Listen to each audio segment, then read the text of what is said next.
future.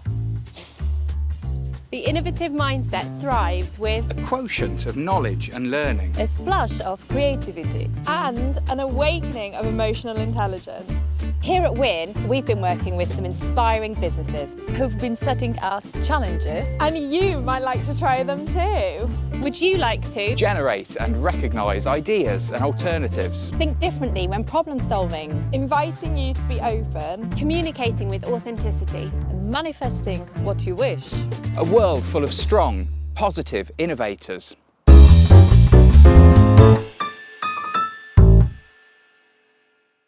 Well, we're back for our second challenge, and I think the first challenge went really well. I have absolutely no idea what we're doing for this challenge. I'm sort of purposefully keeping out of all the planning and the knowledge so that I know as little as possible, so I can really go into these things with a really open mindset and to sort of do as best as we can with them. So I'm going to press play and hopefully we'll find out what the next challenge is. A week ago, I think, my team and I went through a mindful eating challenge for the Winn podcast, and we have already another challenge. So this time it's going to be emotional intelligence. We will practice some emotional intelligence activities, I think. I find it really interesting, and I think it's very helpful in your just daily life. So let's see what Quanta prepared for us. So I'm just about to watch the challenge briefing for Quanta. I'm really excited. I already meditate daily, so I'm really excited to build in the other aspects of their challenge into this. But let's see what they've got in store. So we are about to start our second week of challenges. This time it's from Quanta, and we're looking at emotional intelligence. So I've had the briefing sent through and just going to have a watch and see what we've got to ahead of us this week. Hello Winn team, I'm Alex. I'm Adam. And we're from Quanta Training, and we've got a challenge for you over the next week or so centred around the concept of emotional intelligence. Now, there are plenty of definitions as to what emotional intelligence is, but the one we're going with is your ability to manage and understand emotional encounters. And one facet of it that we're going to be focusing on in particular is that of self-awareness. And so this is your ability to notice and articulate emotions in yourself. And it really is the starting point in terms of becoming a more emotionally intelligent person. So Adam's going to tell you a bit more about the challenge that we've got in store for you. Great, okay, thanks Alex. So yes, we've got 3 activities we'd like you to undertake across the week. The first one is going to spread right across the week. So for the next 7 days, we'd like you to spend 10 minutes a day meditating. So you're going to be using an app to do that, to do a mindfulness meditation. One of those days we'd like you to take that a bit further, and we'd like you to do a 30-minute walking meditation. So take yourself off into the countryside, somewhere peaceful, walk around in silence, just simply alone, obviously, just soaking up the environment. Now, hopefully it's going to have an impact on you across the week. Meditation is a little bit like going to a gym for your mind, so it kind of builds, if you like, builds your mental muscles. So across the week, hopefully you'll notice an impact, and we're really interested to know what that impact was like for you, and we'll talk about that when we see you again.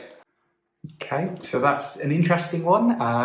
Meditation, we have done quite a bit of that through our Winn launch pads, our business support, and they're fantastic to do, but I always find making myself do them is really, really tricky. So I think this challenge is going to make me really focus on and have to do it, and hopefully that will sort of form a cycle then to keep it going.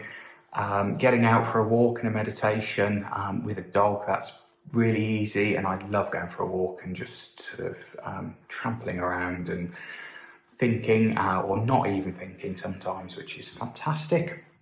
That's really exciting. I'm really looking forward to getting involved in these. As I say, I already do meditation daily anyway, so that one's going to be super easy. So we just watched the Quanta Training brief.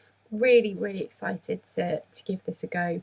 And I really like the idea that it's going to sort of make me make time for meditation, because meditation is something that I want to do, but it's going to force me into making time for it, which is really important, and hopefully that might even become a habit, who knows. And I really like the sound of doing the walking meditation. Something I've been trying to do lately is keep my steps up, so actually going off and having a moment to myself in nature will be brilliant. Simon, how did you get on with meditating? I could see you looking this way.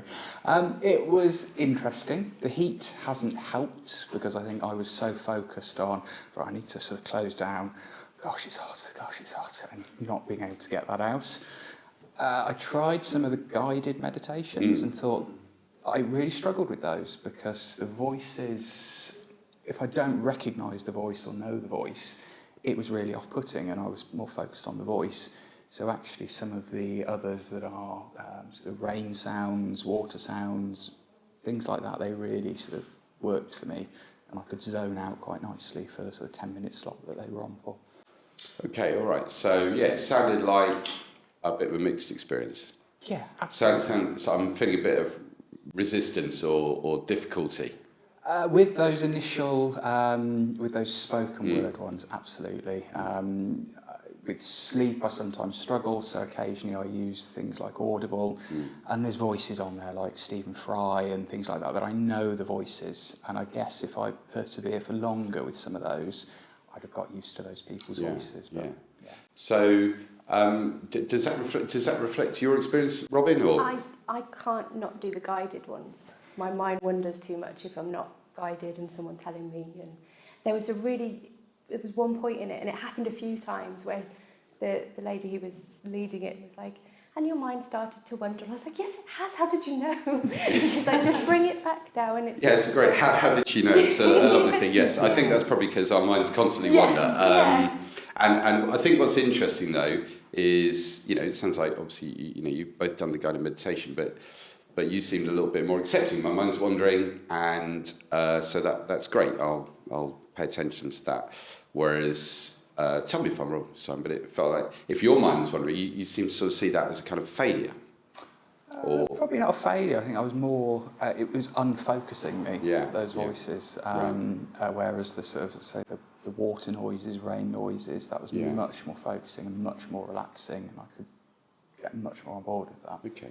Well, we'll keep going. We'll see how you all got on, and then I want to talk about not just the difficulty, of course, or perhaps how relaxing you found it, but what kind of impact it seemed to have over the week. So we'll get on to that. But how did you get on, Anna? It depends on days. Some days I could focus better, and I actually felt this nice benefit afterwards. But there were a couple of days where my mind was just processing, and yes, I try to recognize, yes, they are my thoughts, and just to let them go is one of the tactics. But actually I noticed I just spent, I tried to do 15 minutes, like non-guided meditation, and I spent most 15 minutes of just recognizing my thoughts and letting them go, and it was like, they didn't go.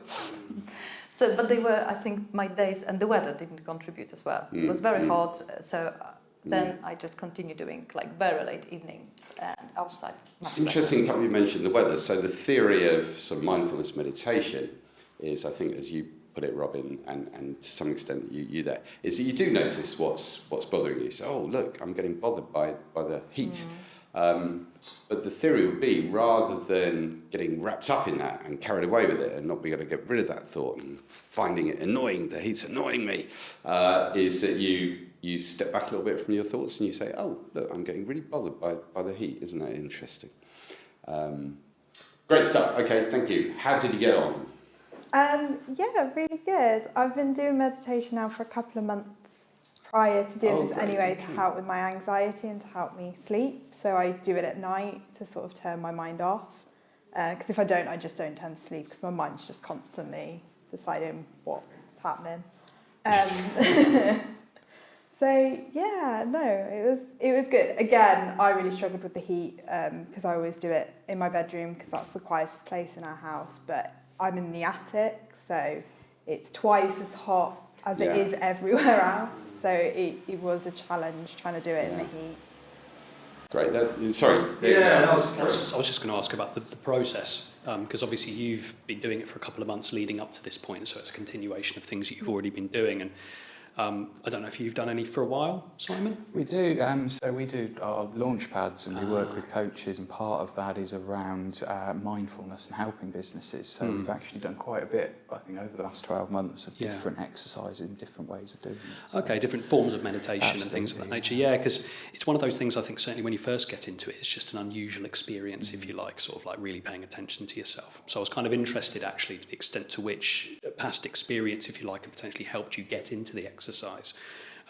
Because obviously quite a lot of people, they'll start the process and they'll find it odd and then they'll stop doing it almost instantaneously. Whereas you've been doing it for a little while, and what are the benefits that you would say that you've experienced as a consequence of persevering with it? I'm a lot more calmer than I used to be. Like before, little things used to just irritate me. So, I'd drop something on the floor and that was it. That was the end of my day, basically. Whereas now I'm like, okay, it's fine, just carry on.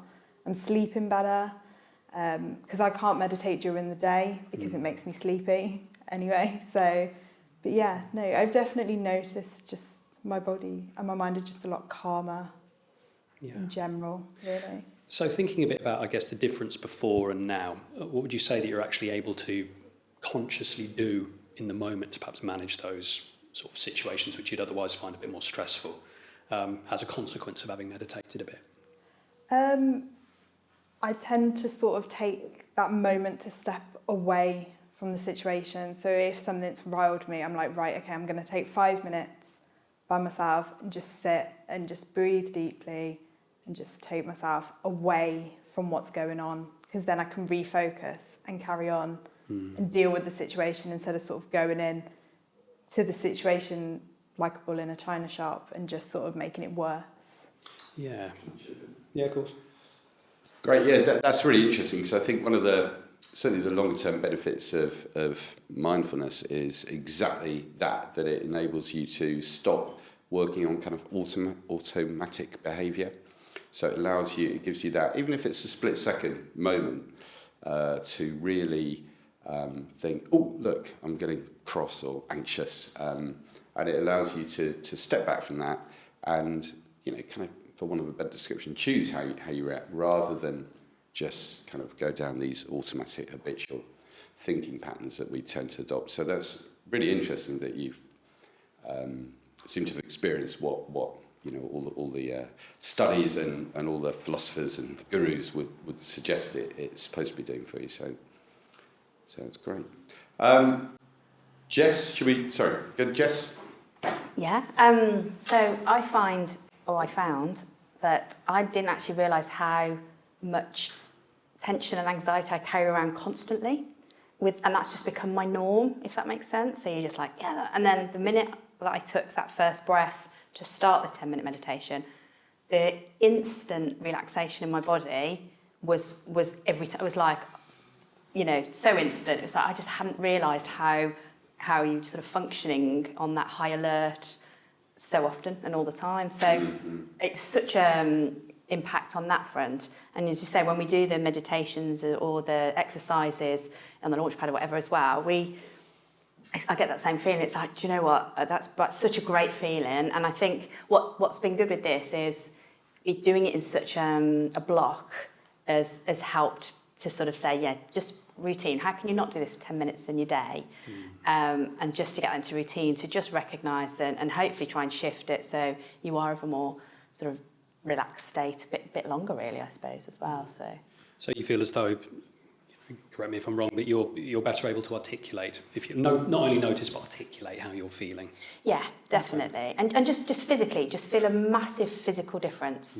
I just think it's brilliant, and that's the bit that recognising that it's not good to be in high alert all the time, to then go, oh, do you know what, taking that time out has been really beneficial. And actually, I found doing it at the start of the day has been really good, rather than get myself, throughout the rest of the day. So start the day and just, Yeah, because I've spoken to quite a few people who've had sort of similar experiences where they've used an exercise such as this, if you like, to bring to the surface, if you like, how they're feeling, but more importantly, actually be able to put words to describe how they're feeling. And they'll talk about it sort of like prior to that as feeling a certain way, knowing they don't feel brilliant, sort of like having this underlying tension. It's a really good analogy, actually, sort of like this idea of holding a ball under the water kind of thing, and you're sort of like holding it there. And even if these thoughts are rattling around and you're not necessarily paying attention to them, you're still making some kind of mental effort to keep them suppressed. And of course, when you take your hands off the ball, it doesn't just float nicely to the surface, it tends to explode out of the water. So there's certainly a great deal of benefit, if you like, in being able to name those emotions, describe those emotions, but also from an individual perspective, being able to rationalise what you're thinking. The idea you're not kind of wandering through this kind of fog, if you like, in relation to how you're feeling. You can actually sort of like turn those emotions into something a bit more tangible. But I kind of wanted to ask, actually, because both you and Simon, you talked a little bit earlier about the work you do with this other organisation and how a lot of it focuses on mindfulness, and this is just one facet of that. I was interested in the benefits to you as a wider team, as a collective, because Amy's talked about the benefit to her individually in relation to meditation. Obviously, you've done the same, Jess. Kind of wondering how it's affected your team dynamic in any way to be doing these things and sort of focusing on mindfulness as a concept. I guess it is giving us that focus, that it's something we have to do, or not have to, but need to do, I guess. And especially during the lockdowns, that was really key. And the fact that we were bringing that into other businesses as well. And if we're working with innovators who possibly sometimes working in their own silos as well, being able to share that really helped. We attended a wellbeing event months ago now, but there were things around different scents and smells. So I did find lighting a candle would give you that nice smell and that nice aroma that would help. And even, I think we had some stones, crystals, but I had a small wooden heart that was given to me, and just having something to fiddle with and play with, that helped focus up here a little bit more, because you sort of doing something. And those events as well. So the event we did with North Worcestershire, wasn't it? Like 50 people attended that, and the feedback from that, again, with the businesses going, that was brilliant. I got so much out of it. How and it is for us as a team as well. We're doing things like this to try new things, to try and go, do you know what, this is great, or try this or do that. And for us, we like, there's nothing more better, especially if you're having a day where you're just like, do you know what, it's a hard day. When you do speak to a business and you can see a difference that business is getting from, I don't know, something that you've done in a workshop or you've done an event, and they go, do you know what, that was brilliant. And then you go, it was brilliant, wasn't it? And you're, great. And that's the bit that we get, is to try these new things, but just to recognise and listen to what, a lot of other businesses are thinking and feeling at the moment, and having tools and techniques that can help, Well, because I was just thinking, I guess, with the logic being that sort of like you're more aware of what you're thinking and you're better able to sort of put it into words. I'm interested in what conversations that perhaps would enable you as a group to have that you otherwise may not be able to have, or may not have been able to have as a consequence of doing these exercises, and by that for other businesses too. Definitely. I think we're not afraid to sort of have a go and get things wrong again. We iterate on everything, which is really good. But by doing that, it's that reassurance to go, do you know what, we're sort of putting it out there, and either someone identify with it or not, and that's okay. But people like yourselves are doing amazing things like this, and we want to go, this is brilliant, look at the benefits you can get, look how this might work. And I think, again, the businesses that we've been speaking to, I think there's definitely a shift change, and this is becoming something now that is becoming more of a norm. You're not that person who's just, well, you do that, but it's not for me. I think people are going, it might be for me, and I'll give it a whirl, and I love that. Yeah, I mean, it's extraordinary, isn't it, how meditation and mindfulness has kind of expanded, if that's a word, over the last few years. And so, mindfulness colouring books, and, it's just everywhere, isn't it? Yeah, you're right. I think there is a resistance to it in some kind of in the corporate world a little bit. But you've only got to look at the sort of top 500 companies in America and look at the CEOs who meditate. Jack Dorsey at Twitter, and there you go, that's the only one I can remember. But they all do it. So there's obviously something in it there. And I mean, I've been running leadership training and so on for years, and even 20 years ago, long before this all became trendy, I would talk to CEOs and so on, and they were meditating 20 years ago, because, as a few of you said, it really is, if you've got a lot of responsibility and a lot of stress, it's so beneficial and enable you to kind of deal with that. And even if people weren't meditating, you know, with an app or sort of guided meditation, you would notice that CEOs would always say they take time out. Yeah. So I remember one particular guy would say, every Friday I'm up in the mountains walking on my own, and it's the only way I can kind of step back from what I'm doing and try and get a bit of perspective on it and so on. So yeah, it's good for ideas as well, I think. Yeah. And actually just taking that time out, and when you're feeling a bit overwhelmed or you're sort of not sure what direction you want to go in, or just having that sort of few minutes and then going, oh yeah, okay, this makes a bit more sense now, or and generating ideas. Yeah, so, you know, obviously, you know, mindfulness and meditation all comes from Buddhism. It was kind of extracted out by a guy called John Kabat-Zinn. Quite a few years ago, we got him to blame for the explosion in it. And he created something called the Mindfulness-Based Stress Reduction Program, an 8-week program in America that's proved hugely beneficial in terms of you know, helping people cope with anxiety and depression and so on. But it's taken a few years to kind of gain traction. But you know, so some people use it to deal with stress, you know, as you were saying, Amy, and anxiety and that kind of thing. I suspect a lot of CEOs and so on, they will always talk about this idea of focus that you've just mentioned. So it's perhaps less about the sort of Buddhist tradition of letting go of your ego and all these somewhat deeper benefits that it would have. But yeah, disability focus. And I've got a personal story. A few years back when I was kind of introduced to meditation, and I did it really over a week, you know, quite solidly, a bit like you guys, actually a bit more. I think we're doing about 40 minutes a day. And my mind races, just like all of our minds do, I guess. Mine tends to come out as I think something. So, you know, what I noticed is this cumulative effect over a week. I woke up on the last day, sort of day 5, and I felt so calm, like you just said. And I mean, first of all, I resisted it, actually. I hated it. I thought, this isn't me. I've changed. I won't have the same ideas. I won't be as creative or as funny. And yeah, I was kind of really quite kind of freaked out by it. And then, of course, it got to lunchtime, and I thought, oh no, I am still me. I'm just calmer. And I used to do stand-up comedy, and I guess I sat down at lunchtime. And I wrote about 15 minutes of, and you'll have to take my word for it, really good jokes, okay, in an hour. And this is, for me, and actually for a lot of comedians, I think this is unheard of. 15 minutes of jokes, really good jokes, would probably take you a few months to put together.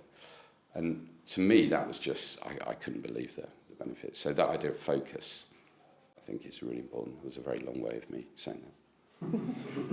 So what did it feel like it had an accumulative effect? Because it is supposed to be an accumulative thing. We don't meditate for 10 minutes and our lives have changed and we feel totally calm and this sort of stuff. It is something you have to keep up, like most things in life. You know, you can't go to the gym once and expect to be hugely fit. So did you notice any changes over the week at all? You're looking at me? So, yes. I did some meditation previously. And I think I started just going back to this week now, but for like a year ago, and I was doing for, I would say, nearly a year. And then for some reason, I went to Poland. And for some reason, I stopped doing it for 6 months. And this is like a new, refresh, jumping to that experience. So I found it a very, yes, it's a good timing for this to come back, because I was thinking to come and start again. And what this week, the process, I started again noticing my weaknesses and accepting them. So for example, when my mind was spinning and I couldn't I couldn't just get relief and this nice state, I recognized, okay, that's all right. This is just how I am today, and just go through it. So now I am more aware, I would say, and this is a good state to have and just to come back to it. That's great. And what you talked about there, again, another big benefit and kind of principle of Buddhism and mindfulness is this idea of acceptance. Yes. So it's not about trying to fight your mind, Yes. trying to fight the fact that it's so hot outside or you're anxious, but it's simply accepting it. And it's something I think when you read about meditation, I think it's something that a lot of people struggle with, is the accepting. But what other choice have you got if a thought's arised in your... Or even have it like automatic recognition is, I think, helping in my case. So because previously I was angry because something went wrong, etc., and I didn't have this reflection on this, and I was getting simply annoyed, angry, anxious, and this brought me again. Just think I forgot about just the switch. No, that's good. Great, thanks. Just want to very quickly, I'll hand back to Alex, but Amy, your experience of, thanks for being open. You said you've struggled with anxiety at points, and it's not been an easy 18 months, has it, for anyone? One of the lots of studies on meditation and how it actually helps us, and I think with the kind of advances in neuroscience, this is really interesting stuff. So a fairly recent study, they take scans of people's brains before and after they've undertaken that 8-week mindfulness-based stress reduction therapy course. I struggle to remember that. And there are distinct changes to the brain. And one of the key changes is with the amygdala. And you'll have to forgive me, I'm not a neuroscientist, but that's really the kind of emotional part of our brain. So, if you've read other books, has anyone read is it The Chimp Paradox? Dr. Stephen Peters. So he talks about emotional hijacking. So we get emotionally hijacked. There we are, everything's fine, and suddenly, oh my God, it's all going to go wrong, the world's going to end. And so this is our amygdala kind of, emotionally hijacking our mind. And they've actually shown on MRI scans that after a period of meditation, your amygdala shrinks. And that kind of, you're far more able to control those emotional responses. Does that kind of reflect what I think it does, but... Yeah, to a degree, because beforehand I would just be anxious all the time, and a lot of the time I was on the brink of a panic attack most days, but now I don't get as anxious. That's amazing. Kind of can be able to sort of breathe my way out of it, and I can tell the difference between normal, just day-to-day calm, and when I can feel myself getting more and more anxious. So it's definitely really helped. So it's back to what Alex was saying about noticing. The first step is always just, we talked when we gave you the exercise about the first step in emotion intelligence is being aware and just noticing the fact, I'm getting anxious again, which often we're oblivious. You mentioned, Jess, that as soon as you start meditating, you notice how stressed you were. Something I always find is, because you're asked to think about your thoughts, but you're also asked to think, of course, how you feel physically. And I'm completely surprised. I always think, my shoulders are so tense. And I've not noticed it. That day, I've just not noticed it until I'm asked to think about it. And then I go, As well as the meditation, we've got 2 other little exercises we'd like you to think about at some point across the week. One is an exercise in gratitude, and we'd like you to write a letter to someone that's had a positive impact on your life. So someone that's helped you or encouraged you or has been a source of goodness in your life, and I'd like you to write a letter thanking them for what they've done. And it must be a letter, it can't be an email or a Snapchat message. It's got to be a letter. There's something quite powerful, of course, about both writing and receiving letters, particularly these days. Writing a letter, I think that's great. I love writing letters and receiving them, so that's, really happy with that. I think it is going to be challenging. It is really hard sometimes to push yourself out of your comfort zone on things. So Jess, your experience of, the gratitude exercise.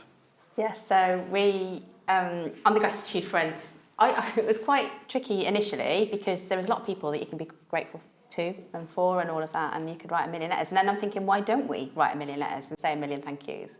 Because that, again, should be done. But so I cried when I did mine, so thank you for that.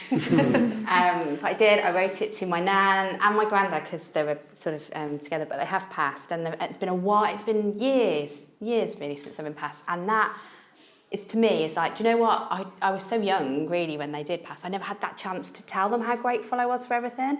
So to actually take that moment to write it all down and to talk about all the experiences they gave me and all the memories that I have, that made me go, do you know what? And I felt amazing. And you can know you're saying about releases, all these hormones and different things are going off, literally spiking, going, oh, do you know what? And, you know, really, really loved it.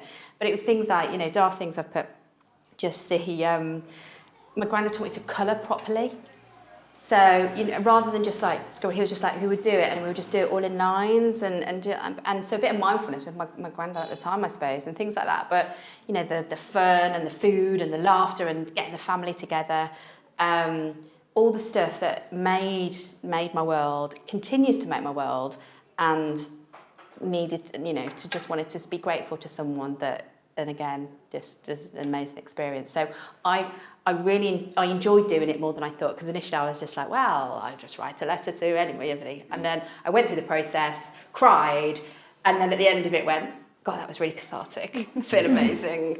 So I thought that was really cool. Fantastic. So sort of mental and physical weight sort of to some extent lifted there. Yeah, it was really interesting. Wonderful. And Anna, you sort of had a similar experience, or at least you kind of had a similar kind of scenario, I suppose, for your... Similar scenario. I also wrote a letter to my gran, and actually Jess said practically everything what I felt as well. So yes, you will see it. I did a little recording yesterday, like quick. So brilliant. I won't be but yes.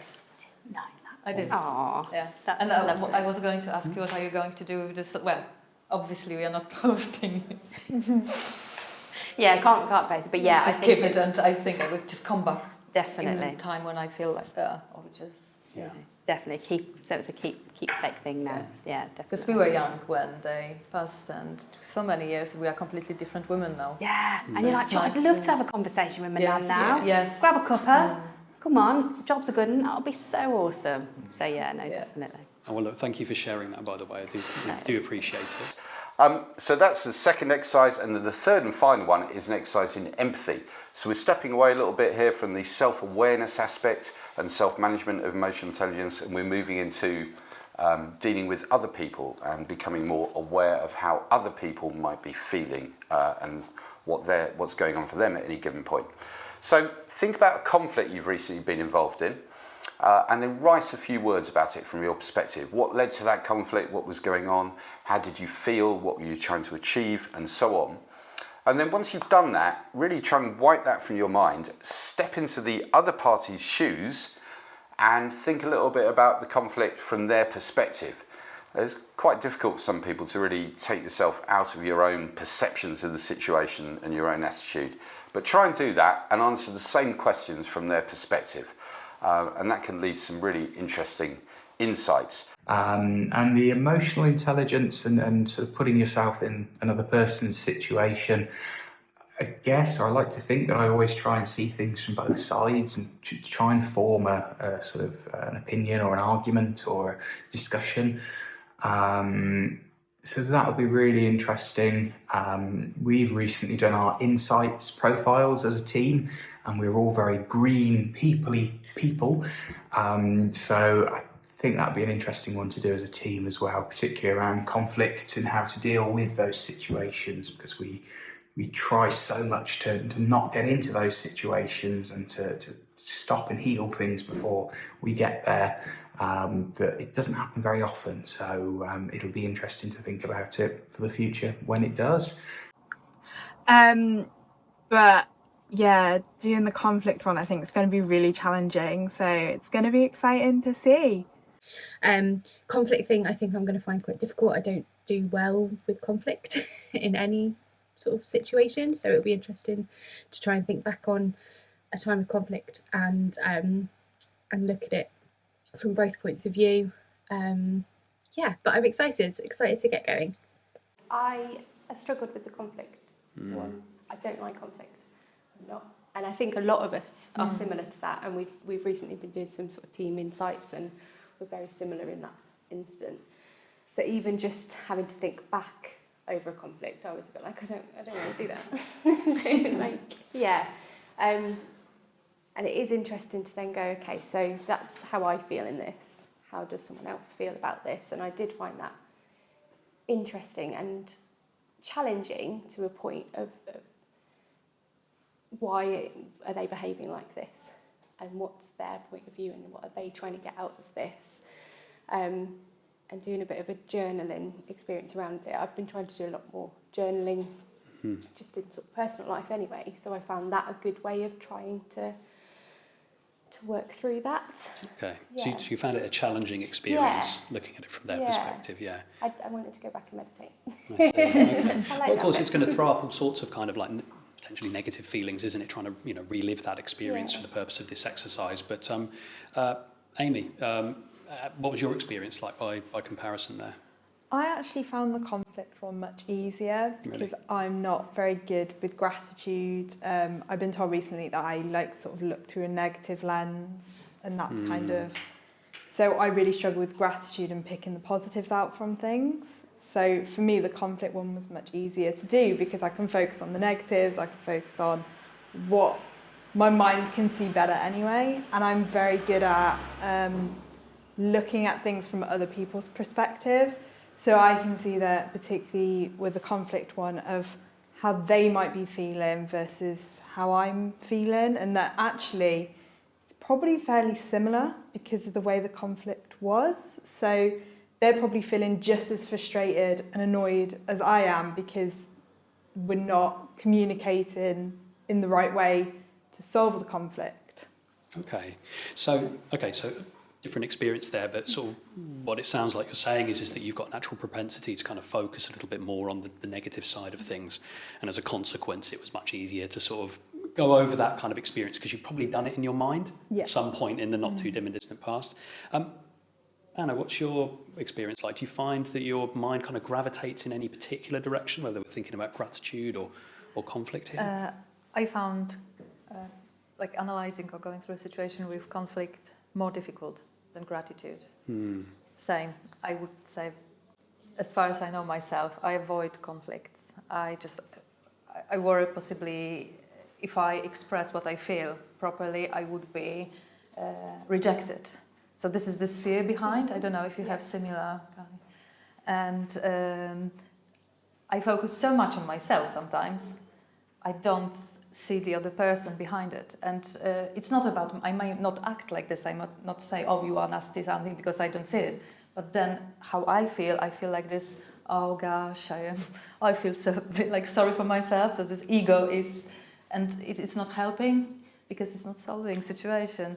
So this was most difficult part, to recognize the feelings of the other side.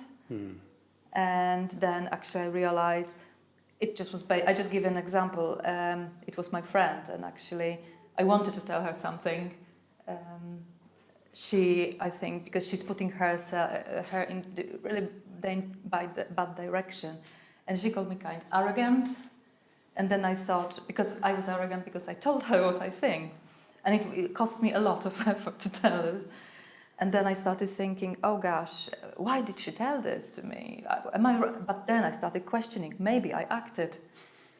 So this was now I was doing. This was the exercise part from you guys. I started thinking, maybe I acted like an arrogant person according to her. Maybe she found me like this, and maybe I really hurt her. The situation I did it in. So they gave me completely different perspective. I started questioning my actions. And I realized how little I knew at that point of the conflict about her. Just my skills possibly were missing, just lack of knowledge. Natural skills, maybe it's like Amy, you have, but this part was missing in my case. It's interesting that you've picked this up and that you've had that thought, just because we were talking about sort of, doing these exercises within the context of developing our emotional intelligence.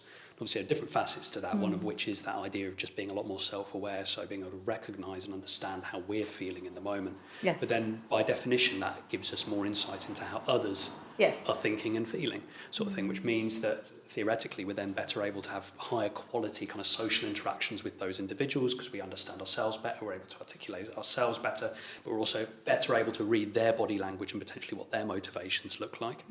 And also we're better able to manage our own emotions in such a way that we are better equipped to achieve our own goals and the things that we're trying to sort of look out for. So it sounds as though sort of like that entire process in itself, as a consequence of a lot of the work that you've been doing, not just here this week, but prior to that, has enabled you to sort of like have that kind of thought, whereas maybe previously you might have just dismissed out of hand how that other individual was thinking or feeling about the situation.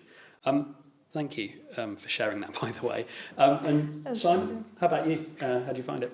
The gratitude was interesting, and I think it's really, we share a friend, which is lovely, and I think it's so easy to sort of just say to a friend, oh, thanks or thank you, and the meaning perhaps isn't there or isn't as heartfelt as it could be, and so being able to focus and actually say, yeah, this is what I'm grateful for, and this is what that's meant, and it was self-reflective, but it hopefully shows the friend the impact that they've actually had on you. Yeah. It wasn't just a case of, great, thanks, but there was so much more there. So actually having the time to sit and think about it and to do that was, I think, really beneficial. So it sounds like quite a positive experience from your point of view. Definitely. Yeah.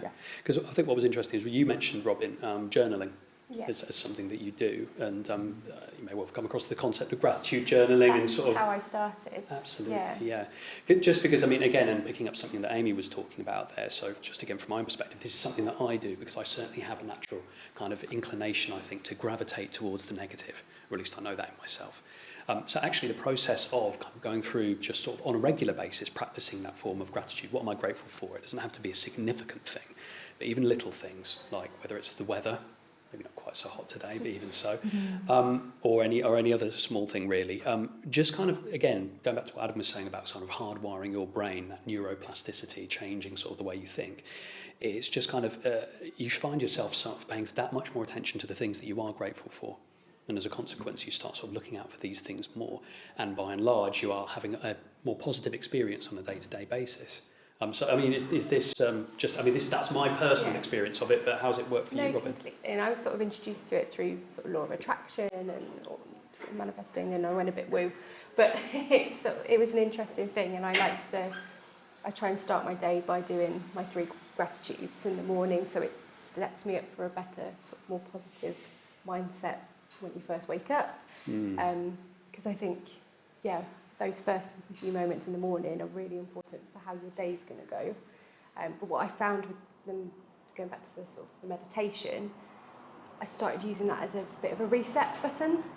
So I wasn't doing it religiously at night or in the morning. It was if something not went wrong, but I just was feeling a bit off in the day, then I try and use that as my, okay, let's recenter, let's reset this.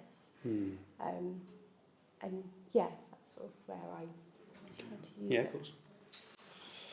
Great. Well, honestly, we could probably do a few hours on this from everything you've just said. So, so much I want to try and pick up on. Already half of it's gone. So all the studies on gratitude, and there's been loads. So I would imagine you've all heard of the kind of positive psychology movement that's arisen over the last 20 years. And again, to some extent, they're responsible for the rising popularity of meditation and certainly gratitude journaling. All the studies show that, you spend a couple of days a week just spending a few minutes focused on what you're grateful for does have a huge positive impact on your well-being. Lots of research from the likes of Martin Seligman, who's kind of the father of positive psychology and so on, demonstrating this. So it's really interesting. A couple of you have mentioned that you tend to focus on the negative. I mean, I don't think it's not unusual. We all do. We're kind of hardwired to. I think, did you say that word, hardwired? It's, it's evolutionary psychology. We have to survive, and how do you survive? You look out for danger, what could go wrong. So, I think we just have a natural tendency to focus on negative. The problem is, of course, we're no longer living in the jungle and might be eaten by a tiger or something. But, standing up to present in front of other people or, whatever it is, dropping something, these promote that same kind of fight or flight response in us. And so we definitely tend to gravitate towards negative, and just taking that time to remember what is great about life is really useful. I was fascinated by what you said, Anna, about coming across as maybe arrogant. You were concerned about this. It's a really tough statement. Yes, you're arrogant. Well, it's really interesting. So here's a little theory of mine. I've got nothing to back this up. If you're the kind of person that worries about coming across as arrogant, then I don't think you're probably going to come across as arrogant. Guess who comes across as arrogant? The people who never worry about whether they're being arrogant or not, you know. And, you know, so with the conflict exercise, if you're concerned, oh, you know, am I going to upset that person? I don't like conflict. Am I going to upset that person? If you're thinking, you're concerned, am I going to upset that person? Well, guess what? You're probably not going to, are you? It's the people who don't think that. Yes, I think. And sometimes I include myself on that. So, yeah, absolutely fascinating. But there is, you know, confidence is such a huge and difficult subject. But I think the first step is to recognise that there's a difference between, you know, you said something about you were concerned about saying what you really felt in case you were rejected. And I think there's a huge difference between being confident and arrogant. And confidence is a great thing, arrogance isn't. But the danger is if you're too nice and overthinking it too much and too concerned about what others might think of you, that you mistake confidence for arrogance. Perhaps. And I'm thinking from perspective after a month, what happened? It was that situation. Would I do the same? And I felt like as a good friend, I just need to point it because she's not doing great thing at the moment. It's affecting her in many ways. So I would, if she stopped talking, because this happened for a moment, she stopped talking to me. So yes, I would, even this. So that's fine. I'm taking this. What's really interesting is you're still thinking about this thing that's happened. Yes, I do, obviously. Right, so something we haven't talked about, which is, you know, it's the number one thing about meditation. It allows you to be present, okay? So it allows you to pay attention to the moment, listen to people, really understand what's going on for you and others. But that whole thing about being in the present, you know, there is only the now, you know, Buddhists would tell you there is no past, there is no future, or a bit more complex than that. But, you know, it's when we dwell on the past. You know, what are we going to do? It's happened. So it's when we dwell on the past or when we think about the future and either we're making wonderful plans and dreaming or we're concerned about what may happen. You know, that's what's stopping us being present in the moment. And, you know, ruminating on the past is really not very helpful. Thinking is great, isn't it? I mean, we're talking about innovation here today. Thinking's great. Without thinking, we wouldn't have ideas and, you know, iPhones and stuff. But it can also be really, really unhelpful thinking, you know, really unhelpful, particularly when we're thinking about what we should have done and what we wish we hadn't said and what might happen that probably never will. Great, there you go. Alex. Yeah. No, just to add to that, and it kind of goes back again to a question asked earlier, which was the collective sort of benefit it's had to you as a team. Doing these kinds of exercises. And I guess your ability to articulate how you're feeling, rather than being swept away, if you like, by those emotions and being able to sort of like more clearly articulate that. And then the confidence you've got maybe to have conversations of the nature that you feel you need to have with other people. You might have come across this before. There's a model called The 5 Dysfunctions of a Team by a fellow called Patrick Lencioni. Oh, so you've come across this. Yeah. Previous trainings and things. Lovely, okay. So in effect, it's like the 5 different things that you need within any team, any working environment for the team to be as effective as possible. And the very sort of like foundation of that is psychological trust. It's this idea that you're working in an environment whereby you feel as though you can speak out about something that you're not happy with, or even suggest an idea for fear of that sort of impacting upon you in some form of negative way. Because there are many organisations where people don't feel as though they can do that. They worry about the implications of saying what they think, saying what they feel, suggesting ideas. And as a consequence, that means that they don't deal with conflict. They just don't have the necessary conversations they need to have. They pretend that, they feign buy-in for decisions, sort of as a collective, and then there's no accountability for those decisions. And what ends up happening is, as a consequence, is people end up gravitating towards trying to further their own interests personally, whether it's status, ego, whatever else it might be, as opposed to doing what's good for the collective team. So actually, as a benefit to an organisation, these sorts of kind of exercises, they can really help kind of not only help people articulate what they're thinking, but build their confidence in doing so. So as a result, they're better able to explain to individuals how they're thinking, how they're feeling, and actually have those conversations at work. Whereas before, they might be sitting there thinking, well, I don't really know what I think about this, or how best to articulate that. But I was going to ask Jess, you've not been quizzed on this part yet, have you? So imagine you've got really lots to say. quietly. Yeah, absolutely. No, I find it fascinating, and that so insightful what you just said then as well. That base level trust. I'd like to think as a team, you know, and our organisation, but you do look at those, especially on the conflict side and things like that, and that is a real insight to go, do you know what, is that there? Is that a reason why that is that situation? Or so that was brilliant, and thank you. But the bit that once, I think also you can get taught things that actually don't serve you well. So I've done lots of different training courses and things like that, and I'm a worrier, so I'm a massive worrier, massive overthinker. And the one bit of advice that was given to me was, okay, so the best thing you can do if you're really worried about it is take any situation, think about the worst that could happen, and if you can deal with that, then you've got this. And in theory, that sounds brilliant. In practice, I've realised that's been the worst advice anybody could have ever given me, because every situation now I'm like, what's the worst that can happen? And that the overthinking starts, and you're already in the what's the worst that can happen? And I'm like, yeah, I can handle it, but oh my God, that's horrendous. And why did I take that advice? So doing this actually has helped me go, I'm not going to do that. I'm going to go more gratitude, and I'm going to take the positive aspect of that. So I thought that was really good.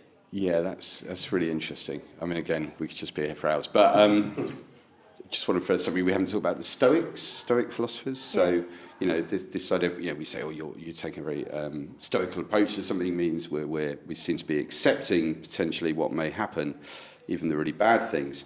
But I think sometimes what's missing from what people understand about the Stoics, they wouldn't just, you know, famously, and don't ask me for names, one of the key Stoic philosophers would say, you know, don't just imagine the worst that can happen. Actually, physically and practically prepare for it. So once a week, for example, go and sleep on a cold, hard stone floor, because you're worried one day you'll be thrown into a prison and that will be your bed for the rest of your life and you won't be able to cope with it. Well, if you do it once a week, what you'll do is you'll recognise you can. So I think, from what you said there, it sounds like there's a bit missing. Don't just sit there and think about all the terrible things that could happen in life. That doesn't sound particularly helpful. Go and try them. If you don't like public speaking, go and have a go at it. And it may be your greatest fear. I'm sure it isn't yours, Jess, but it may be. But you'll realise, of course, when you have a go, that it actually wasn't that bad. Yeah. So, you know, the modern day equivalent of sleeping on a cold, hard prison floor. Excellent. Well, I hope not. I think that's right. I think it's doing it with those big things. The problem I did was I did it with everything then. That became my go-to. Every anxious situation I had, I would run it through what's the worst that can happen? And that is, again, just as you just don't do it. But I do absolutely get it. That, you know, and again, I'm pushing boundaries and trying all these things and things like that. And I know the benefits of all of that. But I just really found it really insightful. I read this thing once. I can't remember who said it, but I thought it was a wonderful expression. Confidence is not believing that everything is going to be okay. It's believing that even if everything isn't going to be okay, it'll all be okay. It sounded profound, didn't it? As well. Yeah, I did. I was quite pleased how that came out. But you know, it's something, you know, there's a few things I'm going to ask, but that's just definitely something that, you know, I think I can kind of muster sometimes is, well, okay, if it goes wrong, well, that'll be fine.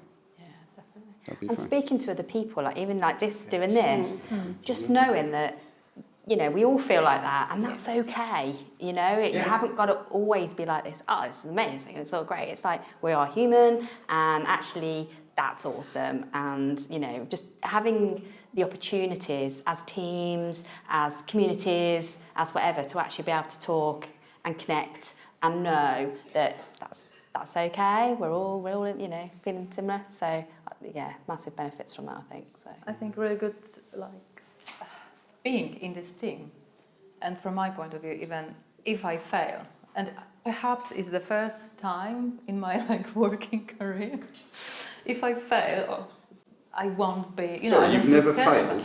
Many times. Just I try to say. I hope you understand me correctly. I won't be judged as bad. You know, I won't be judged, and I am not afraid to fail. Because I sometimes, my response is much more fearful than people are coming to me then, that's all right, okay, you didn't do it, maybe. We're having a joke, anyway, yes, maybe, but it's fine. So I don't feel stressed when something goes wrong. And previously, many times I did, and it doesn't contribute my personality as well as this. So I was going to say, so just to clarify that point, it's not that you've never failed. It was more that this is the first time, if you like, in your working life, working as part of this team and the kind of things that you're doing, that if things go wrong, you're not concerned about the outcome. That's right. If you like. Yes. Absolutely. Yes. Oh, I am not afraid of consequences because I know I can just do better and I won't be judged, or Brilliant. just completely taken. But also to focus on the positive, that you are awesome. Yeah. So let's, let's not forget Gratitude that. there. So Just nice things that's going on. really fascinating. So the focus of your guys' work is innovation, and I teach a bit on creativity and innovation. And I don't know if you've got any thoughts. What's the biggest barrier to people being more creative or innovative? I guess it's people getting stuck in their own minds and going around in that continual doubt or worry or panic and things like that. Yeah, I think so. It's fear of being judged. Yeah. It's fear that I will say something and people think it's a stupid idea or it's wrong or whatever. And, or I'll paint a picture and people go, well, that's rubbish. Or I'll write a poem and people will think I'm the most ridiculous person on earth. So that's what holds us back from being creative, is this fear of judgment, this fear of what other people will think. And it's not an easy journey, but I suspect if you can, as Maslow says, if you know Maslow's hierarchy of needs, if you can get beyond this need for others' approval, you're going to fly and become self-actualized and so on. Yeah, it's a lifelong journey, but so yeah, that's great that you're now in a team where you feel you can. Yes, I don't know how many teams there are like, but it's a cool feeling, just not stress. No, or just Maybe stress. Maybe stress. It's Anna's word for it that dropped into a conversation. It was like, and I just think we were, doing this. Can we get that bit done? And they're just like, maybe. Maybe I will. So Well, maybe I went to extreme just now with this chilled attitude. Answering my bottle, maybe.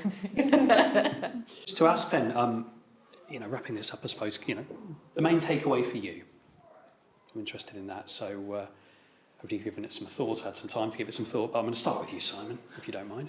So, meditation, sat at home, wasn't quite my thing, but the second part of that challenge, the walking meditation, that was my thing. So getting out, and normally if I go out for a walk, take the dog, headphones in, podcast on, and I'm sort of stuck in that podcast. So I didn't bother with that and just went for a walk with the dog.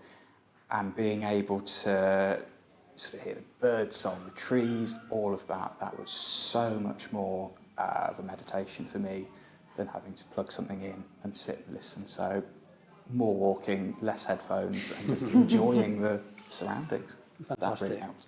Oh, brilliant. Thank you, Simon. Robin? I think definitely continuing with the meditation. It's something I've dabbled with. It's something that I know is amazing, but don't always make the time for it. So obviously we had to. We always sort of set a challenge. So it's like, but why don't I do this every day? It is good, and it doesn't take huge amounts of time. So yeah, definitely going to be continuing.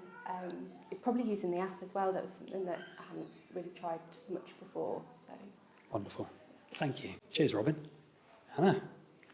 I share my feedback with Simon. Walking meditation, I didn't do it before. I was mostly like just sit and try to concentrate.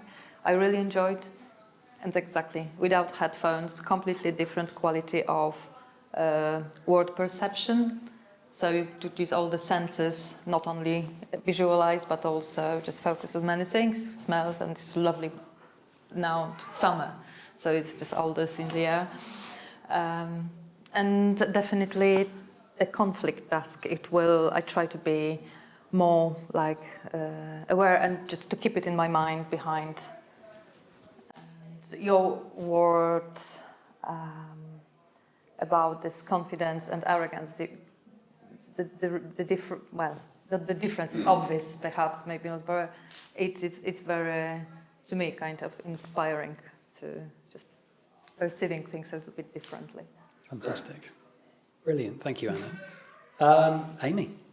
So I'm definitely going to carry on doing the meditation, and I'm also going to start doing more gratitude so I can really appreciate the smaller things in life instead of just looking for those big moments, to really just sort of appreciate everything. So yeah, that's what I'm going to be doing. Wonderful. Thank you, Amy.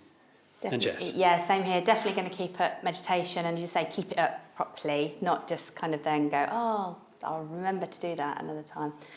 Really get into that routine to do it, because you can see the benefits. And as always, sort of talk about it more as well. So talk about this experience with others that we meet and do and all of that, and sort of, sort of encourage and share.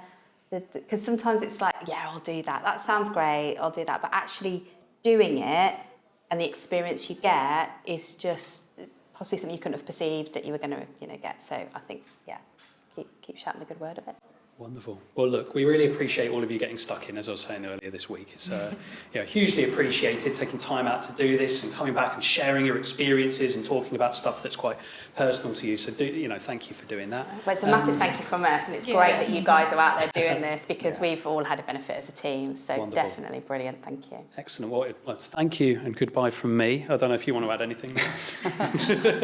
Well, I'll say goodbye as well. Yeah, no, absolutely. So I think keep it up, like you've all said. So, everything in life really is just about, your characters can be formed by what kind of habits you adopt. And so trying to take some kind of control over that, I think, as opposed to just let yourself run away with everything is great.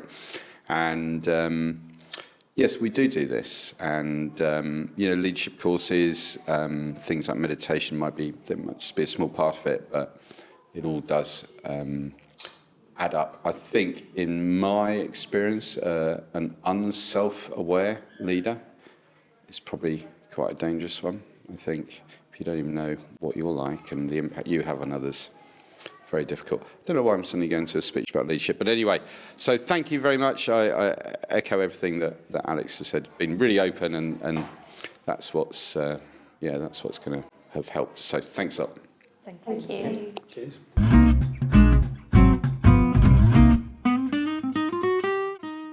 So the Winn team, we've had an amazing time with Quanta and really enjoyed the experience and the challenges that we were set. We've done work with management development and leadership as part of their programme and really got a benefit. But not only that, they also do other courses.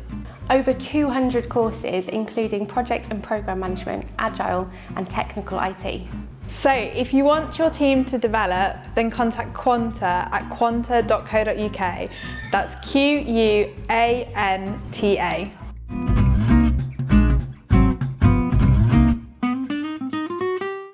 Now that you've listened to the podcasts, we want you to get involved. Head over to the innovation platform, where you can find out all the behind the scenes of the podcast episodes, as well as all the other episodes. I know. You can get involved in all the challenges, and don't forget to let us know how you got on. I want to see who can beat Anna's Rubik's Cube time. And finally, you can also get involved and see all the amazing businesses that we feature within these podcasts. So what are you waiting for? Stop listening to me. Get on the innovation platform. Address below. Okay, so I'm just going to cut in. This is future Amy.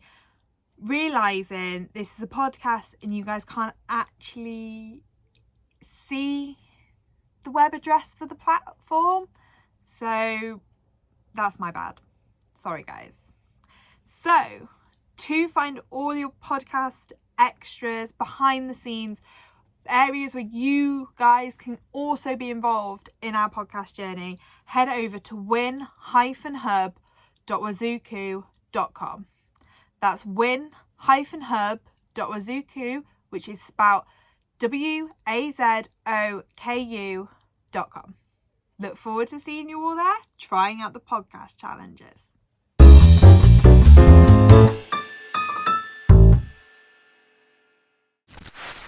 This production has been brought to you by DT Studios Visual Marketing.